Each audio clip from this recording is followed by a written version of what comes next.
السلام علیکم ورحمۃ اللہ وبرکاتہ۔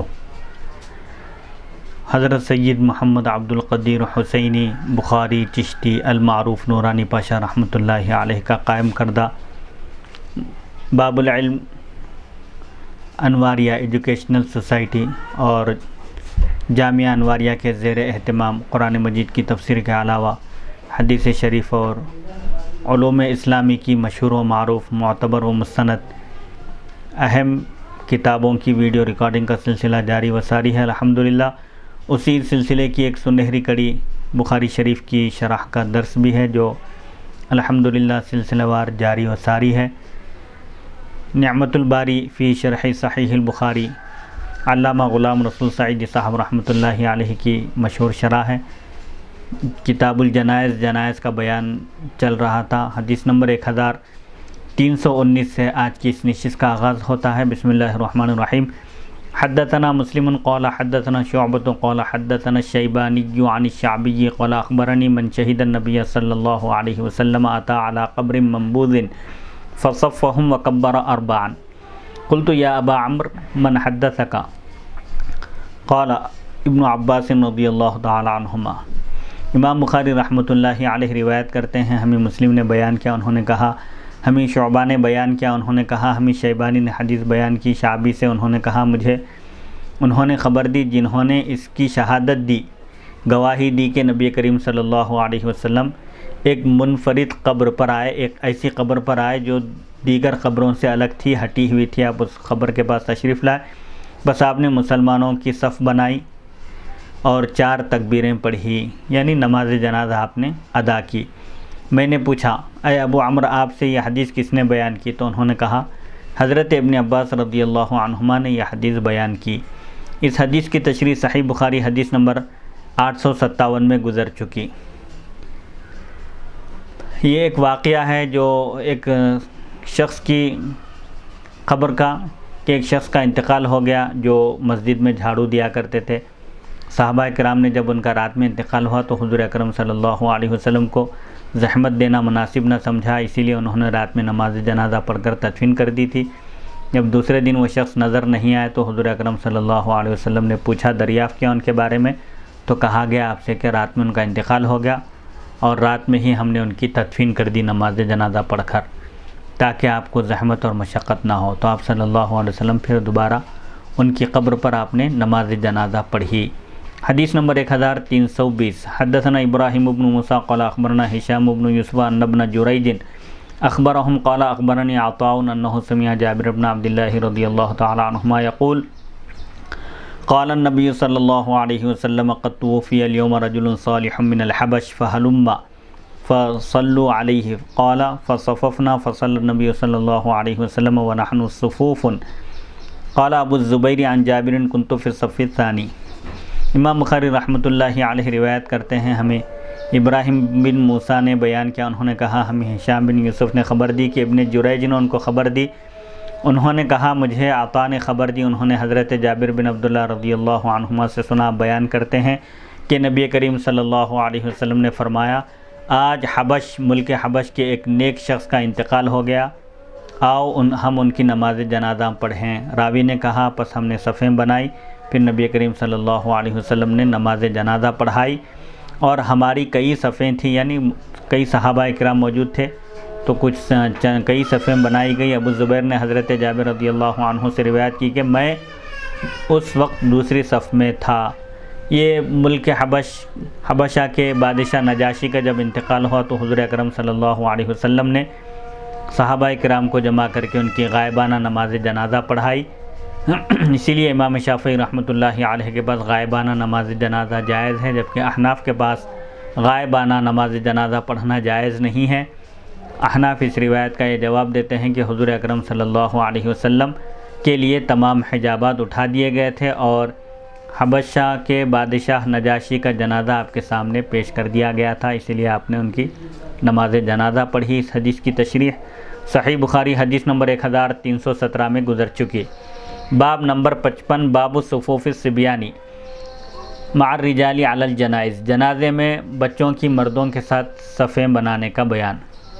اگر کسی نماز جنازہ میں کسی کی اگر بڑے اور بچے دونوں بھی شریک ہوں تو پہلے بڑوں کی صف بنائی جائے گی، پھر بڑوں کے پیچھے بچوں کی صف ہوگی۔ حدثنا موسیٰ بن اسماعیل قال حدثنا عبد الواحد قال حدثنا الشیبانی عن عامر عن ابن عباس رضی اللہ تعالی عنہما ان رسول اللہ صلی اللہ علیہ وسلم مر بقبر قد دفن لیلا فقال متى دفن هذا قالوا البارحة قال افلا آذنتموني قالوا دفناه في ظلمة الليل فكرهنا ان نوقظك فقام فصففنا خلفه قال ابن عباس وانا فيهم فصلى عليه۔ حدیث نمبر 1321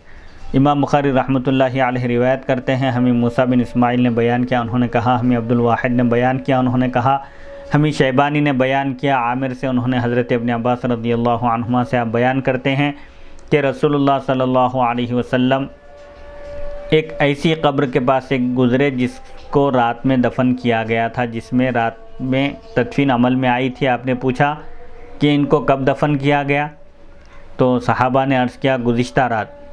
آپ صلی اللہ علیہ وسلم نے پوچھا، فرمایا تم نے مجھے خبر کیوں نہیں دی، مجھے اطلاع کیوں نہیں دی؟ تو مسلمانوں نے عرض کیا، صحابہ کرام نے عرض کیا ہم نے اس کو رات کے اندھیرے میں دفن کر دیا تھا، ہم نے آپ کو بیدار کرنا، نیند سے جگانا مناسب نہیں سمجھا، بس آپ صلی اللہ علیہ وسلم وہاں کھڑے ہوئے قبر کے پاس، ہم نے آپ کے پیچھے صف بنائی۔ حضرت ابن عباس رضی اللہ عنہما نے کہا میں بھی ان میں تھا، پس آپ نے اس شخص کی جس کو رات میں دفن کیا گیا تھا آپ نے دوبارہ نماز جنازہ پڑھی۔ اس میں حضرت ابن عباس رضی اللہ عنہما حضور اکرم صلی اللہ علیہ وسلم کے وصال کے وقت آپ کی عمر غالباً 12-13 سال کی تھی۔ جس وقت آپ صلی اللہ علیہ وسلم نے نماز جنازہ پڑھی اس وقت حضرت ابن عباس بھی ساتھ میں تھے، آپ بچوں کی صف میں آپ کھڑے ہو گئے۔ اس حدیث کی تشریح صحیح بخاری حدیث نمبر 857 میں گزر چکی۔ باب نمبر 56 باب سنت الصلاۃ علی الجنائز، نماز جنازہ پڑھنے کا مسنون طریقہ۔ نماز جنازہ پڑھنے کے طریقے سے مراد یہ ہے کہ نبی کریم صلی اللہ علیہ وسلم نے نماز جنازہ کے جو شرائط اور ارکان مقرر کیے ہیں، اور نماز جنازہ کے شرائط میں سے یہ ہے کہ نماز جنازہ بغیر طہارت کے جائز نہیں ہے، یعنی نماز جنازہ کے لیے بھی عام نمازوں کی طرح طہارت ہونا شرط ہے، اور نہ برہنہ پڑھنا جائز ہے، یعنی نماز جنازہ میں طہارت شرط ہے، اسی طرح سطر چھپانا بھی شرط ہے، جتنا حصہ چھپانا فرض ہے کم سے کم اتنا حصہ چھپانا فرض ہے، اور قبلے کی طرف رخ کیے بغیر بھی یہ نماز پڑھنا جائز نہیں ہے، یعنی نماز جنازہ میں بھی قبلے کی طرف رخ کرنا شرط ہے۔ اور نماز جنازہ کے ارکان میں 4 تکبیرات شامل ہیں، 4 مرتبہ امام اللہ اکبر کہے، یہ رکن ہے نماز کا، نماز جنازہ کا۔ علامہ کرمانی نے کہا کہ اس باب سے امام بخاری کا مقصود یہ ہے کہ نماز جنازہ پر صلاۃ کا اطلاق جائز ہے یا نہیں، یعنی نماز جنازہ کو نماز کہا جائے گا یا نہیں یہ بتلانا مقصد ہے، اور یہ مشروع ہے، یعنی شریعت نے ایک مسلمان کے جو دوسرے مسلمان پر حقوق مقرر کیے ہیں ان میں سے ایک حق یہ ہے کہ جب کسی مسلمان کا انتقال ہو جائے تو اس کی تجہیز و تکفین کی جائے اور اس کی نماز جنازہ پڑھ کر اس کو دفن کیا جائے۔ اگرچہ اس نماز میں رکوع اور سجدہ نہیں ہے، لیکن یہ نماز مشروع ہے، عام نمازوں کی طرح اس کے بھی وہی شرائط ہیں، یعنی باطہارت ہونا، قبلے کی طرف رخ کرنا، سطر ڈھکا ہوا ہونا، اور 4 مرتبہ اللہ اکبر کہنا، یہ ارکان میں ہے۔ اس نماز کے امام بخاری نے اس سے استدلال کیا کہ نماز جنازہ پر صلاۃ کے اسم کا اطلاق ہے، یعنی نماز جنازہ کو بھی نماز کہا جائے گا، صلاۃ الجنازہ کہا جائے گا، اگرچہ کہ اس میں رکوع اور سجدہ نہیں ہے، لیکن یہ بھی ایک نماز ہے اور اس کا حکم دیا گیا، اور اس میں نماز کی خصوصیتیں ہیں کیونکہ یہ نماز اللہ اکبر کہنے سے شروع ہوتی ہے، یعنی اس نماز کا آغاز بھی تکبیر تحریمہ سے جیسے عام نمازوں کا آغاز ہوتا ہے، اسی طرح اس نماز کا آغاز بھی اللہ اکبر سے ہوتا ہے، اور یہ نماز مکروہ اوقات میں نہیں پڑھی جا سکتی نماز جنازہ، یعنی عین سورج نکلنے کے وقت، عین زوال کے وقت، دھوپ زوال کے وقت بھی یہ نماز نہیں پڑھی جا سکتی جو کہ مکروہ وقت ہے، اسی طرح سورج ڈوبتے وقت بھی یہ نماز نہیں پڑھی جا سکتی، اور جیسے عام نمازوں کو لفظ سلام پر ختم کیا جاتا ہے اسی طرح نماز جنازہ کو بھی السلام علیکم ورحمۃ اللہ کہہ کر دونوں طرف سلام پھیر کر ختم کیا جاتا ہے۔ جیسے عام نمازوں کے لیے صف بنائی جاتی ہے اسی طرح نماز جنازہ کے لیے بھی صف بنائی جاتی ہے۔ وقال نبی صلی اللہ علیہ وسلم من صلی علی الجنازتی، اور نبی کریم صلی اللہ علیہ وسلم نے فرمایا جس نے نماز جنازہ پڑھی۔ اس میں بھی صلاۃ کا لفظ استعمال ہوا ہے نماز جنازہ کے لیے۔ اس تعلیق کی اصل یہ حدیث ہے۔ حضرت ابو ہریرہ رضی اللہ عنہ بیان کرتے ہیں کہ رسول اللہ صلی اللہ علیہ وسلم نے فرمایا جس شخص نے نماز جنازہ پڑھی اور اس کے ساتھ نہیں گیا، یعنی صرف نماز جنازہ ادا کی اور تدفین میں شریک نہیں ہوا، تو اس کو 1 قیراط اجر ملے گا۔ اگر اس کے ساتھ گیا، یعنی نماز جنازہ بھی پڑھا اور تدفین میں بھی شریک رہا، قبرستان تک گیا، تو اس کو 2 قیراط اجر ملیں گے۔ پوچھا گیا کہ یہ قیراط کیا ہے، تو حضرت ابو ہریرہ رضی اللہ عنہ نے فرمایا چھوٹا قیراط احد پہاڑ جتنا ہے۔ قیراط یہ عرب میں جو ناپنے تولنے کے پیمانے ہوتے تھے، اور جیسے درہم ہے، دینار ہے، ایسی ہی ایک قیراط ہے۔ قیراط بظاہر دیکھنے میں چھوٹا ہے لیکن اجر و ثواب میں احد پہاڑ کے برابر ہے۔ مطلب یہ ہے کہ جو شخص نماز جنازہ میں شریک ہو اس کو 1 احد پہاڑ کے برابر اجر و ثواب ملے گا، اور جو نماز جنازہ میں شریک ہو اور تدفین میں بھی شریک رہے، نماز جنازہ پڑھ کر جنازے کے ساتھ قبرستان جائے اور تدفین ہونے تک شریک رہے، تو اس کو 2 قیراط یعنی 2 احد پہاڑ کے برابر اجر و ثواب ملے گا۔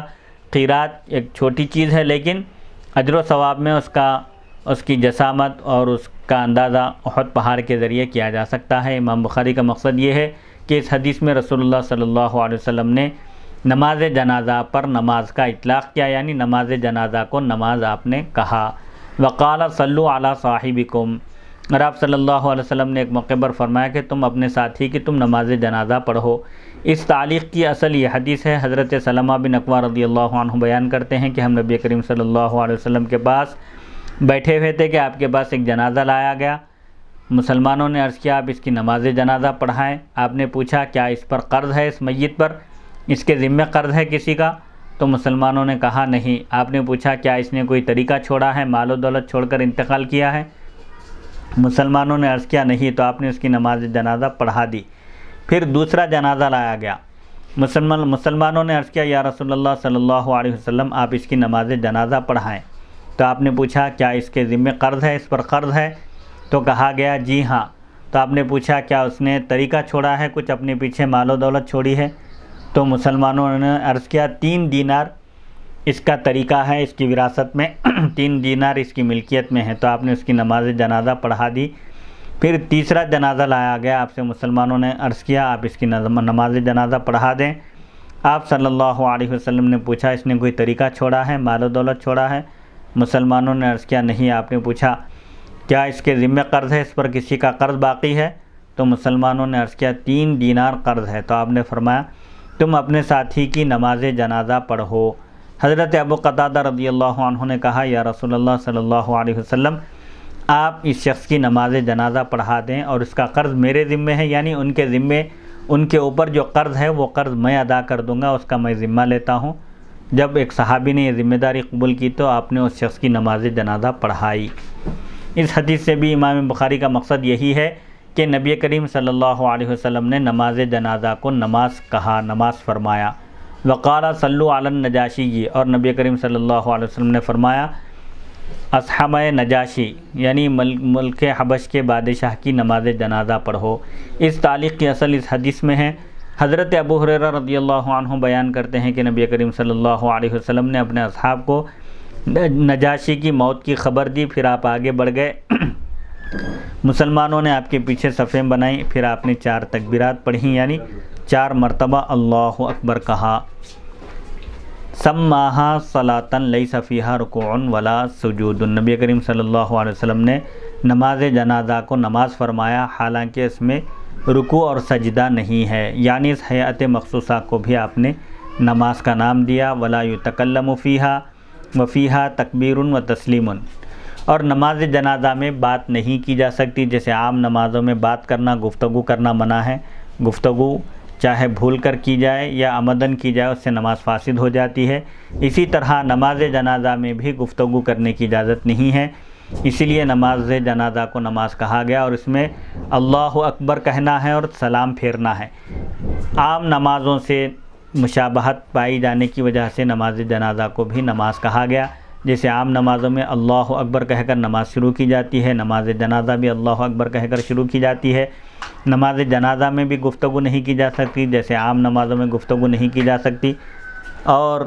جیسے عام نمازوں کو سلام کے ذریعے ختم کیا جاتا ہے السلام علیکم ورحمۃ اللہ پر، اسی طرح نماز جنازہ کا اختتام بھی السلام علیکم ورحمۃ اللہ پر ہوتا ہے، یعنی نماز جنازہ میں کلام نہیں کیا جاتا۔ اور یہ چیز نماز کے لوازمات میں سے ہے، یعنی نماز کا ایک لازمی حصہ کیا ہے، اس میں گفتگو نہ کی جائے، بات نہ کی جائے، اور نماز کے شروع میں اللہ اکبر کہا جاتا ہے، تکبیر تحریمہ کہی جاتی ہے، اس میں سب کا اتفاق ہے۔ اور سلام میں اختلاف ہے، امام مالک، امام احمد اور امام اسحاق کے نزدیک نماز جنازہ میں صرف ایک سلام ہے، ایک طرف سلام پھیرنا ہے، اور امام اعظم ابو حنیفہ رحمۃ اللہ علیہ کے پاس نماز جنازہ میں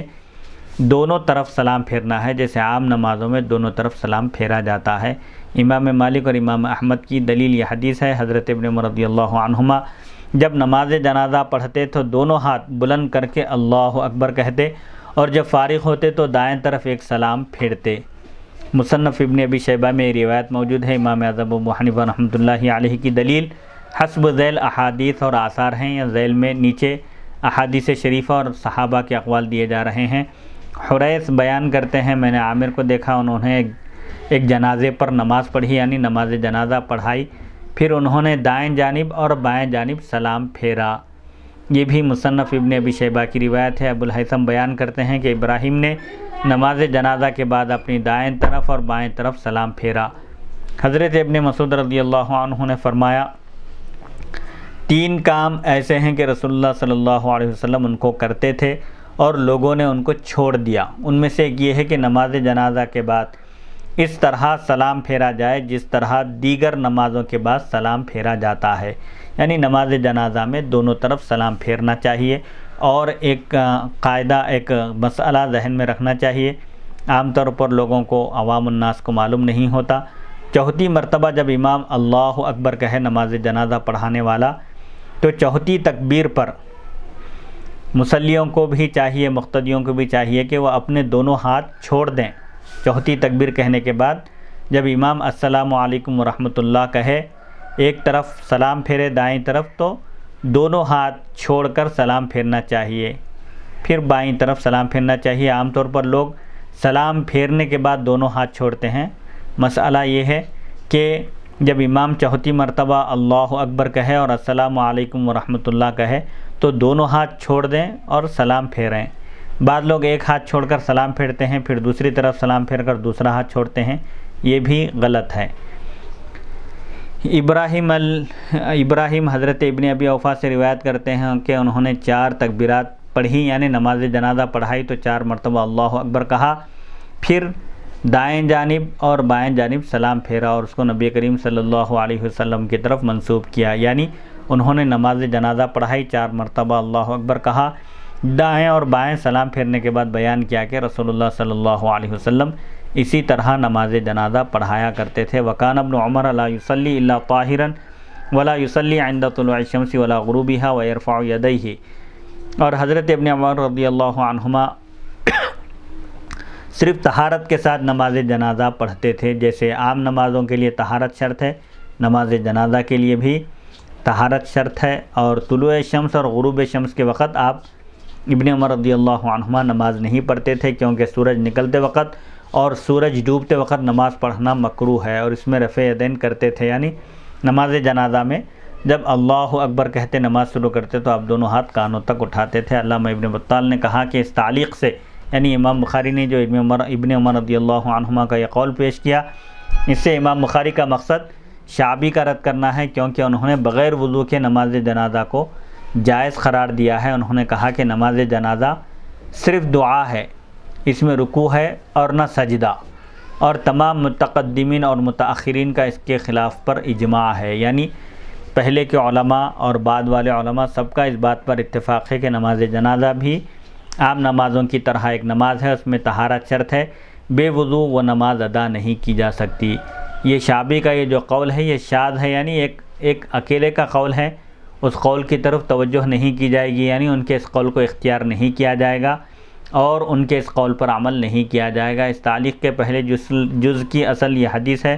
نافع بیان کرتے ہیں کہ حضرت عبداللہ بن عمر رضی اللہ عنہما فرماتے تھے کوئی شخص بغیر طہارت کے نماز جنازہ نہ پڑھے، یعنی بے وضو نماز جنازہ نہیں ہوتی۔ قاسم نے کہا بغیر وضو کے نماز جنازہ نہ پڑھی جائے، اور سورج نکلتے وقت اور سورج ڈوبتے وقت نماز جنازہ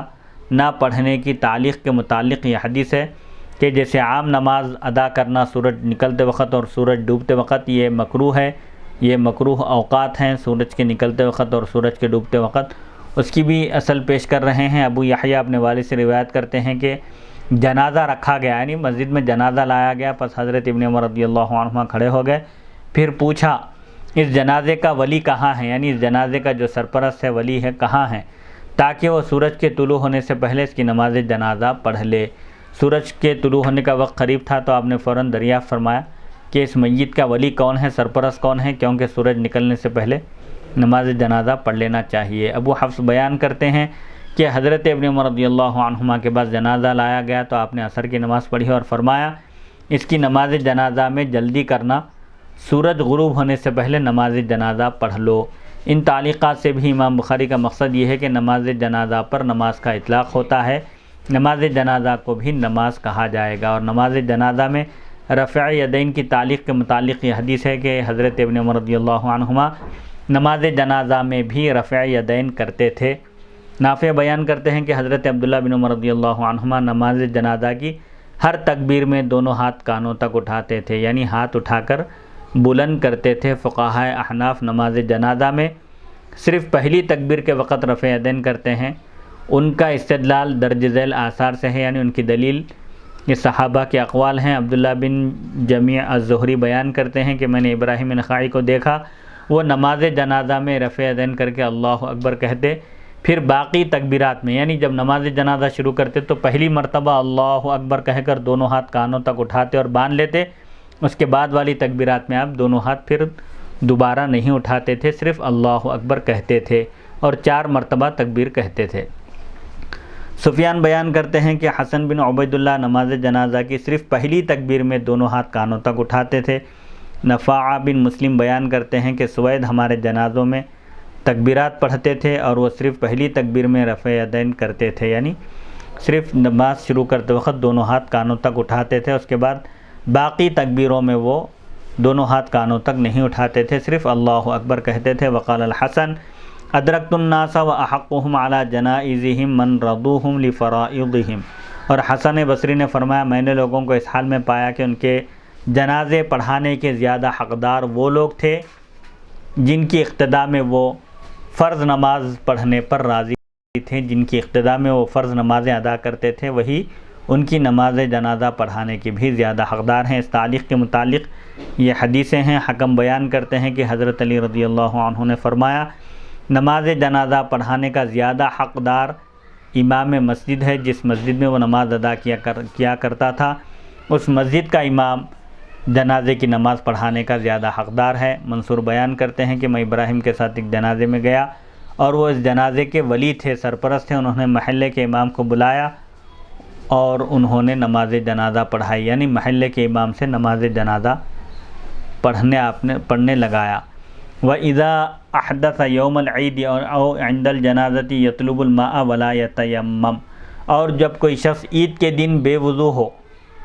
یا جنازے کے وقت تو وہ پانی تلاش کرے اور تیمم نہ کرے،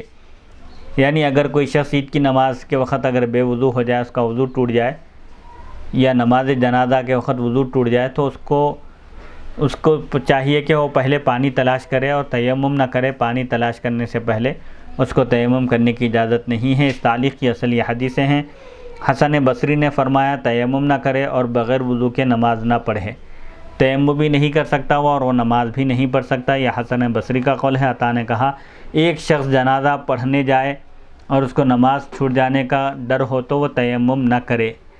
وَإِذَا انْتَهَى إِلَى الْجَنَازَةِ وَهُمْ يُصَلُّونَ يَدْخُلُ مَعَهُمْ بِتَكْبِيرَةٍ، اور جب کوئی شخص نماز جنازہ میں پہنچے اور وہ نماز پڑھ رہے ہوں، یعنی اگر کوئی شخص اس حال میں مسجد میں داخل ہو کہ نماز جنازہ شروع ہو چکی ہو تو وہ اللہ اکبر کہہ کر ان کے ساتھ نماز میں شامل ہو جائے۔ اس تعلیق کی اصل یہ حدیث ہے۔ اشعث بیان کرتے ہیں کہ حسن بصری نے فرمایا جو شخص جنازے تک پہنچے اور وہ اس پر اس حال میں کہ وہ لوگ اس کی نماز پڑھ رہے ہوں تو وہ تکبیر کہہ کر ان میں شامل ہو جائے۔ وقال ابن المسیب یکبر باللیل والنہار والسفر والحضر اربعا، اور ابن مسیب یعنی سعید بن مسیب نے فرمایا رات اور دن، سفر اور حضر میں 4 تکبیر کہے، یعنی نماز جنازہ میں قصر نہیں ہے۔ جیسے 4 رکعت والی نماز حالت سفر میں 2 رکعت پڑھی جاتی ہے، نماز جنازہ میں قصر نہیں ہوگی، یہ حضر میں ہو یا سفر میں ہو پوری 4 رکعت نماز پڑھی جائے گی۔ اس تعلیق میں یہ دلیل ہے کہ نماز جنازہ میں جملہ 4 تکبیرات ہیں، اور یہ اس کی بھی دلیل ہے کہ نماز جنازہ ایک نماز ہے عام نمازوں کی طرح۔ وقال انس رضی اللہ تعالی عنہ التکبیرۃ الواحدۃ استفتاح الصلاۃ، اور حضرت انس رضی اللہ عنہ نے فرمایا کہ ایک تکبیر سے نماز جنازہ کو شروع کرنا ہے۔ اس تعلیق کی اصل سنن سعید بن منصور کی یہ حدیث ہے۔ زریق بن کریم نے حضرت انس بن مالک رضی اللہ عنہ سے کہا ایک آدمی نے نماز جنازہ پڑھی، پس 3 مرتبہ اس نے اللہ اکبر کہا، 3 تکبیریں کہی، تو حضرت انس نے فرمایا کیا 3 تکبیرات نہیں ہیں؟ تو انہوں نے کہا ہاں اے ابو حمزہ تکبیرات 4 ہیں۔ حضرت انس نے کہا ہاں، ایک تکبیر نماز کے افتتاح کی ہے، یعنی ابتدائی جو تکبیر ہے وہ تکبیر تحریمہ ہے جس سے نماز کا آغاز ہوا ہے، اس کے بعد پھر جملہ 3 تکبیریں ہیں، جملہ اس طرح 4 تکبیروں کے ذریعے نماز جنازہ ادا کی جائے گی۔ اس تعلیق سے بھی امام بخاری کا مقصود یہ ہے کہ نماز جنازہ پر نماز کا اطلاق ہوتا ہے، عام نمازوں کو جس طرح نماز کہتے ہیں اسی طرح جنازے کی نماز کو بھی صلاۃ الجنازہ یعنی نماز جنازہ کہا جائے گا۔ وقال ولا تصلی علی احد منہم مات ابدا، اور اللہ بزرگ و برتر کا ارشاد ہے اور آپ صلی اللہ علیہ وسلم ان میں سے کسی کی نماز جنازہ نہ پڑھیں، یعنی یہ منافقوں کا ذکر ہے جو نفاق پر مر گئے، جن کے دل میں کفر چھپا ہوا تھا لیکن زبان سے کلمہ طیبہ پڑھتے تھے، ایسے لوگوں کے بارے میں اللہ نے فرمایا کہ ولا تصلی علی احد منہم مات ابدا ولا تقم علی قبرہ، نہ ان کی نماز جنازہ پڑھیں آپ اور نہ ہی ان کی قبروں کے پاس ٹھہریں۔ اس آیت سے بھی یہ ثابت ہوا کہ نماز جنازہ ایک نماز ہے، نماز جنازہ پر بھی صلاۃ کا نماز کا اطلاق ہوگا۔ نماز جنازہ میں صفوں کا ہونا اور امام کا ہونا اس بات کی دلیل ہے کہ نماز جنازہ بھی ایک نماز ہے، کیونکہ عام نمازوں میں جیسے صف بنائی جاتی ہے اسی طرح نماز جنازہ میں بھی صف بنائی جاتی ہے اور نماز جنازہ بھی جماعت کے ساتھ پڑھی جاتی ہے۔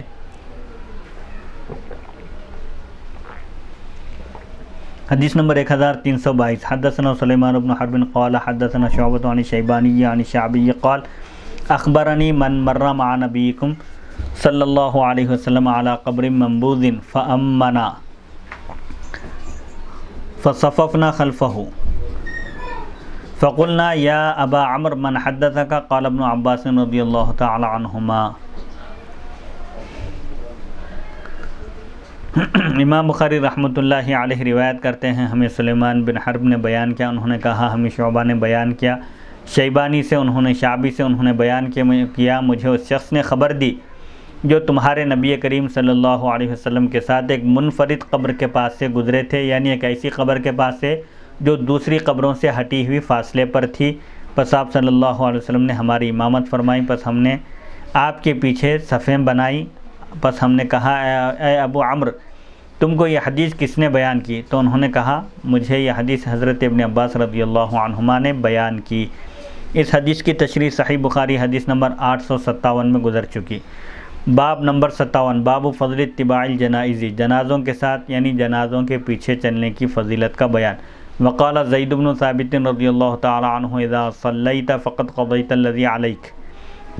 اور حضرت زید بن ثابت رضی اللہ عنہ نے فرمایا جب تم نے نماز پڑھ لی یعنی نماز جنازہ میں تم شریک رہے تو تم نے اس حق کو ادا کر دیا جو تم پر ضروری تھا۔ اس تعلیق کی اصل یہ حدیث ہے، ہشام اپنے والد سے روایت کرتے ہیں کہ حضرت زید بن ثابت رضی اللہ عنہ نے کہا جب تم نے نماز جنازہ پڑھ لی یعنی نماز جنازہ میں تم شریک ہو گئے تو تم نے وہ حق ادا کر دیا جو تم پر لازم تھا، اب جنازے اور اس کے گھر والوں کے درمیان تخلیہ کر دو، نماز جنازہ پڑھ لیے اب تمہارا کام ختم ہو گیا۔ اگر کوئی نماز جنازہ کے بعد قبرستان تک تدفین میں بھی شریک رہے تو اس کو دوہرا اجر ملے گا، لیکن اصل جو ذمہ داری ہے وہ نماز جنازہ کی ہے جو فرض کفایہ ہے، قریبی رشتہ داروں اور پڑوسیوں پر ضروری ہے کہ وہ نماز جنازہ میں شرکت کریں۔ وقال حمید بن ہلال ما علمنا علی الجنازۃ اذنا ولکن من صلی ثم رجع فلہ قیراط، اور حمید بن ہلال نے کہا ہمیں علم نہیں کہ جنازہ پڑھ کر جانے کی اجازت دی جاتی ہے، لیکن جس نے نماز جنازہ پڑھ لی پھر لوٹ آیا، یعنی صرف نماز جنازہ میں شرکت کی اور تدفین میں شریک نہیں رہا، تو اس کو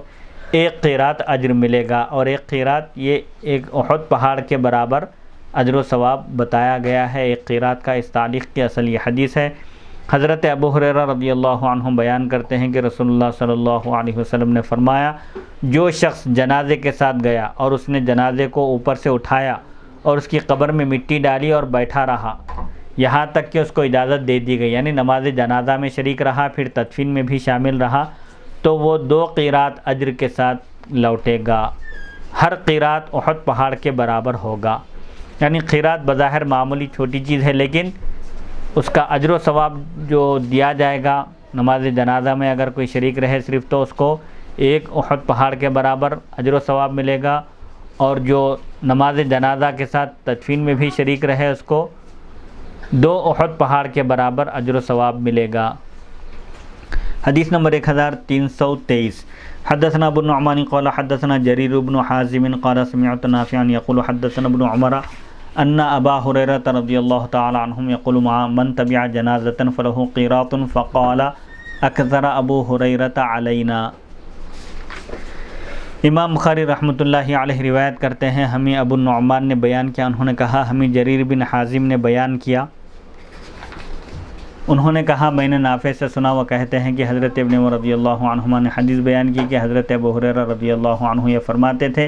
کہ جو شخص جنازے کے ساتھ گیا اس کو 1 قیراط اجر ملے گا۔ پس انہوں نے کہا کہ حضرت ابو ہریرہ رضی اللہ عنہ نے اس حدیث کو ہم سے کئی مرتبہ بیان کیا۔ اس حدیث کی تشریح صحیح بخاری حدیث نمبر 47 میں گزر چکی۔ حدیث نمبر 1324 فصدقت یعنی عائشة ابا هريرة وقالت فصدقت یعنی عائشة ابا هريرة وقال سمعت رسول الله صلی اللہ علیہ وسلم يقوله فقال ابن عمر رضی اللہ تعالی عنہما لقد فرطنا في قراريط كثيرة فرطت ضيعت من امر الله۔ پس حضرت عائشہ صدیقہ رضی اللہ عنہا نے حضرت ابو ہریرہ رضی اللہ عنہ کی تصدیق کی اور فرمایا میں نے رسول اللہ صلی اللہ علیہ وسلم کو یہ ارشاد فرماتے ہوئے سنا، یہ بات میں نے خود بھی سنی ہے۔ پس حضرت ابن عمر رضی اللہ عنہما نے کہا بے شک ہم نے بہت سارے قرارید میں کمی کر دی، یعنی ہم نے نماز جنازہ میں شرکت کی لیکن بہت سارے جنازے ہم سے چھوٹ گئے، اگر ہم اس میں بھی شامل ہوتے تو ہم کو کئی گنا اجر و ثواب ملتا۔ فرطت کے معنی ہے میں نے اللہ کے حکم پر عمل کرنے میں کوتاہی کی۔ باب نمبر 58 باب من انتظر حتی یدفن، جس نے دفن کرنے تک میت کا انتظار کیا، یعنی جو نماز جنازہ میں شریک ہوا پھر نماز جنازہ میں شرکت کے بعد وہ قبرستان بھی گیا تاکہ میت کی تدفین مکمل ہونے تک شامل رہے، یہ اس کا بیان ہے۔ حدیث نمبر 1325 حدثنا عبداللہ بن مسلمۃ قال قرأت على ابن ابي ذئب عن سعيد بن ابي سعيد المقبري عن ابيه انه سأل ابا هريرة رضي الله تعالى عنه فقال سمعت النبي صلى الله عليه وسلم وحدثني عبد الله بن محمد حدثنا هشام حدثنا معمر عن الزهري عن ابن المسيب عن ابي هريرة رضي الله تعالى عنه ان النبي صلى الله عليه وسلم قال وحدثنا احمد بن شبيب بن سعيد قال حدثني ابي قال حدثنا يونس قال ابن شهاب وحدثني عبد الرحمن الاعرج ان ابا هريرة رضي الله تعالى عنه قال قال رسول الله صلى الله عليه وسلم من شهد الجنازة حتى يصلي فله قيراط ومن شهدها حتى تدفن كان له قيراطان قيل وما القيراطان قال مثل الجبلين العظيمين۔ امام بخاری رحمۃ اللہ علیہ روایت کرتے ہیں ہمیں عبداللہ بن مسلمہ نے بیان کیا، انہوں نے کہا میں نے ابن ابی ذئب کے پاس پڑھا، انہوں نے سعید بن ابی سعید مقبری سے روایت کی، انہوں نے اپنے والد سے روایت کی، انہوں نے حضرت ابو ہریرہ رضی اللہ عنہ سے پوچھا، پس انہوں نے کہا میں نے نبی کریم صلی اللہ علیہ وسلم سے سنا ہے۔ یہاں تحویل سند ہے اور ایک دوسری سند سے یہ روایت ہے، اور مجھے عبداللہ بن محمد نے حدیث بیان کی، انہوں نے کہا ہمیں ہشام نے حدیث بیان کی، انہوں نے کہا ہمیں معمر نے حدیث بیان کی زہری سے، زہری نے سعید بن مسیب سے، انہوں نے حضرت ابو ہریرہ رضی اللہ عنہ سے کہ نبی کریم صلی اللہ علیہ وسلم نے فرمایا انہوں نے کہا، اور ہمیں احمد بن شبیب بن سعید نے حدیث بیان کی، انہوں نے کہا مجھے میرے والد نے حدیث بیان کی، انہوں نے کہا ہمیں یونس نے حدیث بیان کی، ابن شہاب نے کہا یہاں تحویل سند ہے اور ایک دوسری سند کے ساتھ یہ روایت ہے، اور مجھے عبد الرحمن اعرج نے حدیث بیان کی کہ حضرت ابو ہریرہ رضی اللہ عنہ نے فرمایا کہ رسول اللہ صلی اللہ علیہ وسلم نے ارشاد فرمایا، جو شخص جنازے پر حاضر ہوا یعنی نماز جنازہ میں شریک ہوا یہاں تک کہ اس نے نماز پڑھ لی، پس اس کے لیے 1 قیراط اجر ہے، اور جو شخص نماز جنازہ پڑھے یہاں تک کہ اس کو دفن کر دیا جائے یعنی نماز جنازہ میں شرکت کرے، پھر نماز جنازہ کے بعد تدفین میں بھی شریک رہے تو اس کے لیے 2 قیراط اجر ہے۔ پوچھا گیا یہ 2 قیراط کتنے ہوتے ہیں؟ تو آپ صلی اللہ علیہ وسلم نے فرمایا 2 قیراط یہ دیکھنے میں معمولی ہے لیکن اجر و ثواب میں 2 بڑے پہاڑوں کی طرح ہوں گے، یعنی جو نماز جنازہ میں شرکت کرے، نماز جنازہ پڑھے کسی مسلمان کی، تو اس کو 1 احد پہاڑ کے برابر اللہ کے پاس اجر و ثواب ملے گا، اور جو نماز جنازہ کے ساتھ وقت اگر ہو، اس کے پاس فرصت ہو اور وہ جنازے کے ساتھ تدفین میں بھی شریک رہے، تدفین ہونے تک اگر شامل رہے، قبرستان میں میت کی تدفین ہونے تک شریک رہے، تو اس کو 2 بڑے پہاڑوں کی طرح اجر و ثواب ملے گا۔ اس حدیث کی تشریح صحیح بخاری حدیث نمبر 47 میں گزر چکی۔ باب نمبر 59، باب صلاۃ الصبیان مع الناس علی الجنائز۔ نماز جنازہ میں اگر بچے بھی شریک رہیں تو بچوں کی صف کیسے ہوگی، بچوں کا لوگوں کے ساتھ نماز جنازہ پڑھنا کیسا ہے؟ حدیث نمبر 1326، حدثنا یعقوب بن ابراہیم قال حدثنا یحیی بن ابی بکیر قال حدثنا زائدۃ قال حدثنا ابو اسحاق الشیبانی عن عامر عن ابن عباس رضی اللہ تعالی عنہما قال اتى رسول اللہ صلی اللہ علیہ وسلم قبرا فقالوا هذا دفن او دفنت البارحة قال ابن عباس رضی اللہ تعالی عنہما فصففنا خلفه ثم صلى علیها۔ امام بخاری رحمۃ اللہ علیہ روایت کرتے ہیں، ہمیں یعقوب بن ابراہیم نے حدیث بیان کی، انہوں نے کہا ہمیں یحییٰ بن ابی بکیر نے حدیث بیان کی، انہوں نے کہا ہمیں زائدہ نے حدیث بیان کی، انہوں نے کہا اب ہمیں ابو اسحاق شیبانی نے حدیث بیان کی عامر سے، انہوں نے حضرت ابن عباس رضی اللہ عنہما سے روایت کی، انہوں نے بیان کیا کہ رسول اللہ صلی اللہ علیہ وسلم ایک قبر کے پاس تشریف لائے،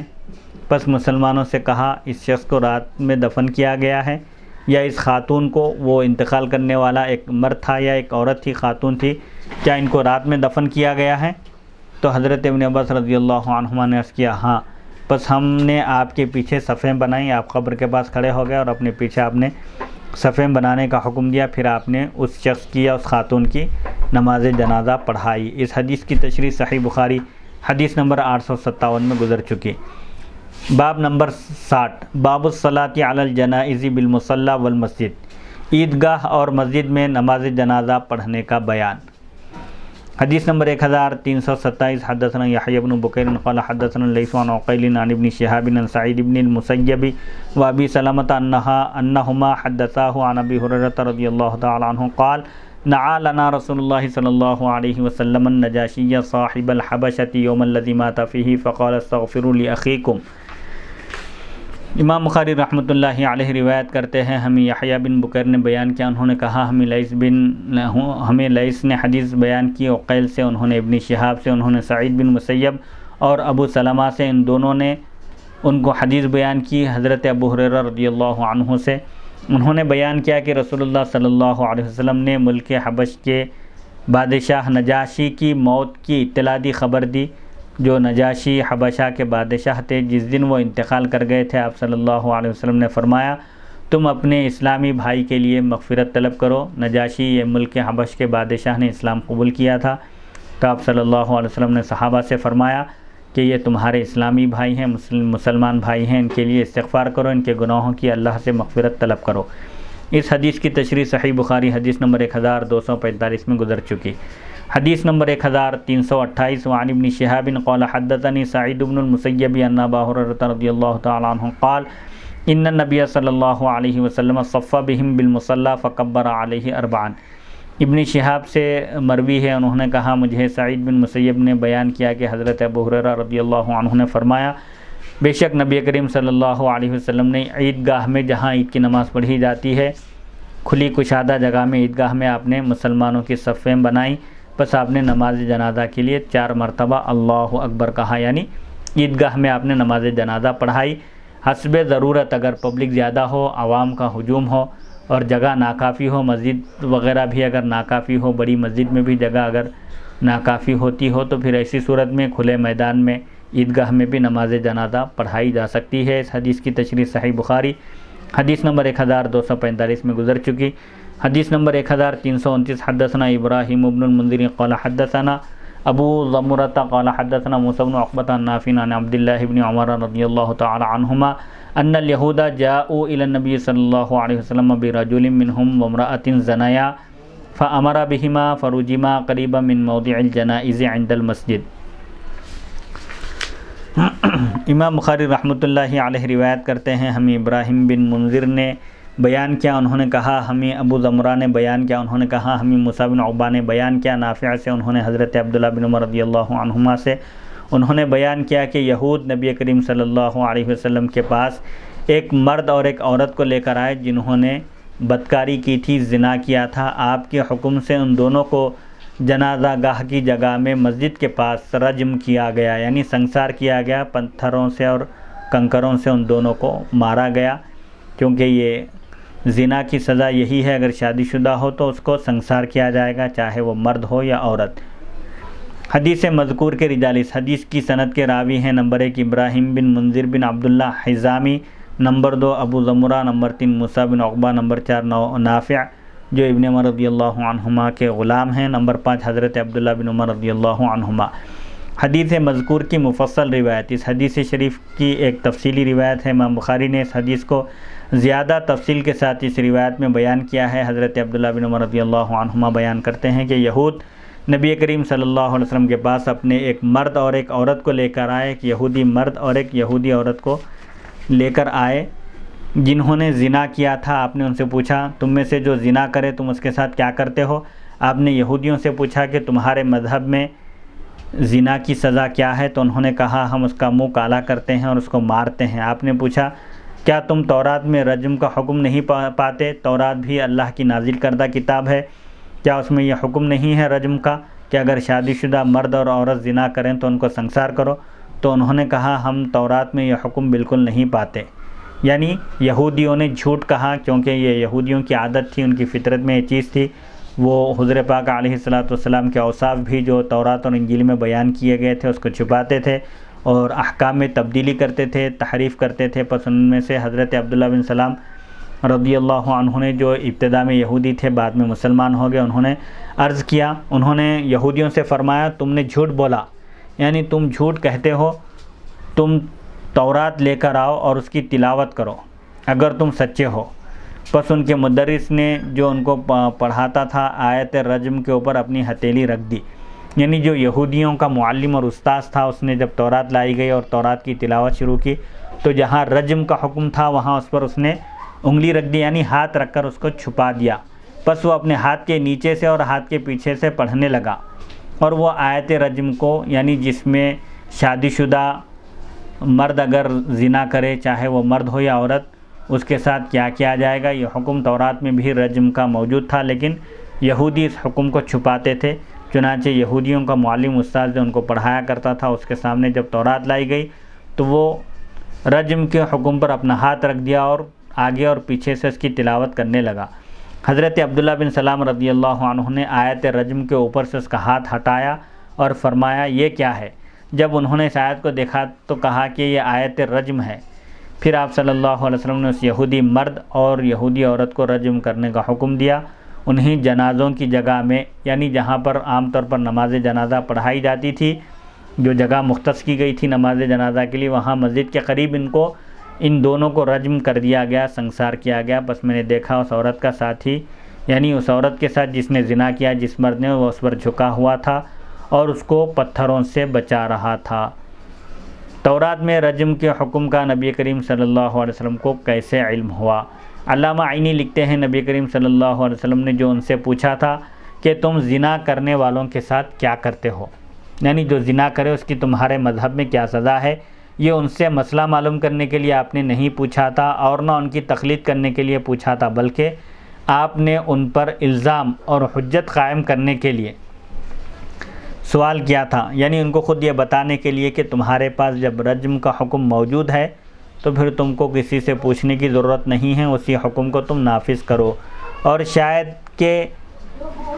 آپ پر یہ وحی نازل کی گئی تھی کہ جو تورات ان کے ہاتھوں میں ہے اس میں رجم کا حکم موجود ہے، جس کو انہوں نے اب تک نہیں بدلا ہے، جیسا کہ اور احکام کو انہوں نے بدل دیا ہے، یا ان میں سے جو مسلمان ہو چکا تھا اس نے آپ کو خبر دی تھی، اس لیے جب انہوں نے اس آیت کو چھپایا تو آپ سے اس کا حکم یعنی رجم کا حکم مخفی نہیں رہا۔ اگر اہل ذمہ زنا کریں تو ان کو رجم کرنے کے سلسلے میں مذاہب ائمہ یعنی ائمہ کے کیا اقوال ہیں۔ اہل ذمہ یعنی جو دارالاسلام میں ٹیکس دے کر رہتے ہوں، اپنی جان اور مال کی حفاظت کے لیے جو جزیہ ادا کرتے ہیں، اگر یہ لوگ، ان کو اہل ذمہ کہتے ہیں، جان اور مال کی ان کی ذمہ داری اسلامی حکومت پر عائد ہوتی ہے جبکہ وہ ٹیکس ادا کرتے ہوں، اگر یہ لوگ زنا کریں تو ان کو کیا رجم کیا جائے گا یا نہیں؟ اس حدیث میں یہ دلیل ہے کہ کافر پر بھی زنا کی حد واجب ہے اور اس کا نکاح صحیح ہے۔ علامہ نووی نے کہا کیونکہ رجم صرف محسن پر جو شادی شدہ ہے اس پر واجب ہے، یعنی جو شادی شدہ ہو کر زنا کرے اس کو سنسار کرنا ہے، اور جو بغیر شادی شدہ ہو کر زنا کرے اس کو 100 کوڑے مارنا ہے۔ یہ اسلامی شرعی قانون ہے، شرعی سزا ہے۔ جہاں اسلامی حکومت ہو وہاں اگر زنا ثابت ہو جائے، کوئی زانی ثابت ہو جائے تو پھر اس کو یہ سزا دی جائے گی۔ اگر اس کا نکاح صحیح نہ ہو تو اس کا احسان ثابت نہیں ہوگا اور اس کو رجم نہیں کیا جائے گا۔ علامہ عینی فرماتے ہیں میں کہتا ہوں کہ احسان یعنی محسن ہونے کے لیے مرد کے لیے جملہ شرائط میں سے ایک شرط یہ ہے کہ وہ مسلمان ہو، کیونکہ رسول اللہ صلی اللہ علیہ وسلم نے فرمایا جس نے اللہ کے ساتھ کسی کو شریک ٹھہرایا، جس نے اللہ کی ذات و صفات میں کسی کو شریک ٹھہرایا، وہ محسن، پاک دامن، صاف ستھرا نہیں ہے۔ اور امام ابو یوسف رحمۃ اللہ علیہ سے مروی ہے کہ مسلمان ہونا احسان کی شرط نہیں ہے، یعنی اگر کوئی کافر بھی ہو اس کا نکاح صحیح ہو تو وہ محسن کہلائے گا۔ امام شافعی اور امام احمد بن حنبل رحمۃ اللہ علیہما کا بھی یہی قول ہے، اور انہوں نے اس باب کی حدیث سے دلیل پیش کی ہے۔ ہم کہتے ہیں کہ زانیوں کو کوڑے مارنے کی سزا کا حکم نازل ہونے سے پہلے جب آپ ابتدا میں شروع میں مدینے میں داخل ہوئے تھے، یہ اس وقت کا واقعہ ہے جب آپ تورات کے موافق حکم دیتے تھے۔ پھر جب سورہ نور میں حد کا حکم نازل ہوا کہ اگر کوئی مرد، غیر شادی شدہ مرد یا غیر شادی شدہ عورت زنا کرے تو ان کو 100 کوڑے مارے جائیں، اور اگر کوئی شادی شدہ مرد ہو یا شادی شدہ عورت ہو اور وہ زنا کی مرتکب ہو، زنا کرے تو اس کو سنسار کیا جائے گا۔ سورہ نور میں یہ احکام نازل ہوئے تو یہ حکم رجم کا منسوخ ہو گیا۔ پھر محسن کے حق میں حد کا یہ حکم منسوخ ہو گیا، اور کافر محسن نہیں ہے۔ محسن سے مراد شادی شدہ مسلمان ہیں۔ اور سورہ نور میں کنواروں کے متعلق جو غیر شادی شدہ ہیں ان کے متعلق حد نازل ہوئی ہے، اور یہ حضرت علی اور حضرت ابن عباس اور حضرت ابن عمر اور امام مالک رضی اللہ عنہم کا قول ہے۔ اگر تم سوال کرو کہ حدیث میں ہے، اگر کوئی سوال کرے پوچھے، حضرت عبادہ بن صامت رضی اللہ عنہ بیان کرتے ہیں کہ رسول اللہ صلی اللہ علیہ وسلم نے فرمایا مجھ سے حکم لو۔ اللہ تعالیٰ نے عورتوں کے لیے حکم بیان فرما دیا ہے، اگر کنوارا مرد یعنی غیر شادی شدہ مرد غیر شادی شدہ عورت سے لڑکی سے زنا کرے تو ان کو 100 کوڑے مارو، اور 1 سال کے لیے ان کو شہر بدر کر دو، گاؤں کے، شہر کے، قریے کے ان کو باہر کر دو، آبادی سے دور کر دو۔ اور اگر شادی شدہ مرد اور شادی شدہ عورت زنا کرے تو اس کو 100 کوڑے مارو اور رجم کرو، یعنی انہیں سنسار کرو۔ نبی کریم صلی اللہ علیہ وسلم نے ان کے درمیان شادی شدہ ہونے کے اعتبار سے فرق کیا ہے، پر جس نے ان کے درمیان مسلم اور غیر مسلم ہونے کے اعتبار سے فرق کیا اس نے اس نص پر اضافہ کیا ہے، یہ جو صریح عبارت آئی ہے اس پر اضافہ کیا ہے۔ میں کہتا ہوں کہ یہ حکم منسوخ ہے، کیونکہ نبی کریم صلی اللہ علیہ وسلم نزول قرآن کے بعد قرآن مجید کی روشنی میں حکم بیان کرتے تھے، اور قرآن مجید میں غیر شادی شدہ مرد اور غیر شادی شدہ عورت اگر زنا کرے تو صرف 100 کوڑے مارنے کا حکم ہے، شہر بدر کرنے کا حکم نہیں ہے۔ البتہ اگر حاکم وقت اگر مناسب سمجھے، سیاسی مصلحت کے تحت اگر گناہوں سے باز رکھنے کے لیے یا معاشرے کی اصلاح کے لیے، ایسے گناہگار لوگوں سے اگر معاشرے کو پاک کرنے کے لیے اور معاشرے کی تطہیر کے لیے، معاشرے میں سدھار لانے کے لیے اگر وہ 1 سال کے لیے شہر بدر کرنا چاہے تو یہ حاکم وقت کی رائے پر موقوف ہوگا، لیکن یہ شرعی حکم نہیں ہوگا۔ شرعی حکم یہ ہے کہ اگر کوئی غیر شادی شدہ مرد یا غیر شادی شدہ عورت اگر زنا کرے تو ان کو 100 کوڑے مارے جائیں گے، اور اگر شادی شدہ ہو کر زنا کرے چاہے مرد ہو یا عورت ان کو سنسار کیا جائے گا۔ اگر تم یہ سوال کرو کہ نبی کریم صلی اللہ علیہ وسلم نے فرمایا ہے جب یہ لوگ عقد ذمہ کو قبول کر لیں تو ان کے لیے وہی حقوق ہیں جو مسلمانوں کے حقوق ہیں، اور ان پر وہی فرائض ہیں جو مسلمانوں پر فرائض ہیں، اور رجم شادی شدہ مسلمان پر فرض ہے۔ اگر کوئی شادی شدہ مسلمان شادی شدہ ہونے کے باوجود زنا کرے تو اس کو رجم کیا جائے گا۔ اسی طرح شادی شدہ کافر پر بھی رجم فرض ہوگا۔ اگر کوئی اس طرح سوال کرے کہ اگر کوئی شادی شدہ مرد مسلمان مرد اگر زنا کرے چاہے مسلمان مرد ہو یا عورت اس کو رجم کیا جائے گا، تو جو کافر دارالاسلام میں ٹیکس دے کر رہتا ہو، جزیہ دے کر رہتا ہو، اپنی جان کی امان پا کر رہتا ہو، تو اس کافر پر بھی رجم کرنا فرض ہوگا۔ تو میں کہوں گا کہ تمام مسلمانوں پر رجم فرض نہیں ہے، پس یہ اس کی دلیل ہے کہ رجم صرف شادی شدہ مسلمان اگر زنا کرے تو اس کو رجم کرنا ہے، یعنی اس کو سنسار کرنا ہے، پتھروں سے اس کو مارنا ہے۔ علماء کا اس پر اتفاق ہے کہ کنوارے زانی کی حد 100 کوڑے ہے۔ غیر شادی شدہ مرد ہو یا عورت ہو زنا کرے تو اس کی حد اس پر 100 کوڑے سزا کے طور پر اس کو مارے جائیں گے، اور شادی شدہ زانی کو رجم کیا جائے گا۔ اور کنوارے مرد سے مراد یہ ہے کہ جس نے نکاح صحیح کے ساتھ جماع نہ کیا ہو اور وہ آزاد ہو، عاقل ہو، یعنی عقل سمجھ بوجھ رکھتا ہو، بالغ ہو، یعنی وہ آزاد ہو، عاقل ہو، بالغ ہو۔ اور شادی شدہ سے مراد ہے جس نے نکاح صحیح کے ساتھ زندگی میں 1 مرتبہ صحبت کی ہو، جماع کیا ہو، اور وہ آزاد عاقل بالغ شخص ہے، اور اس میں مرد اور عورت برابر ہیں۔ دونوں کے لیے یہی حکم ہے کہ اگر غیر شادی شدہ چاہے مرد ہو یا عورت اگر زنا کرے تو ان کو 100 کوڑے مارے جائیں گے، اور اگر شادی شدہ مرد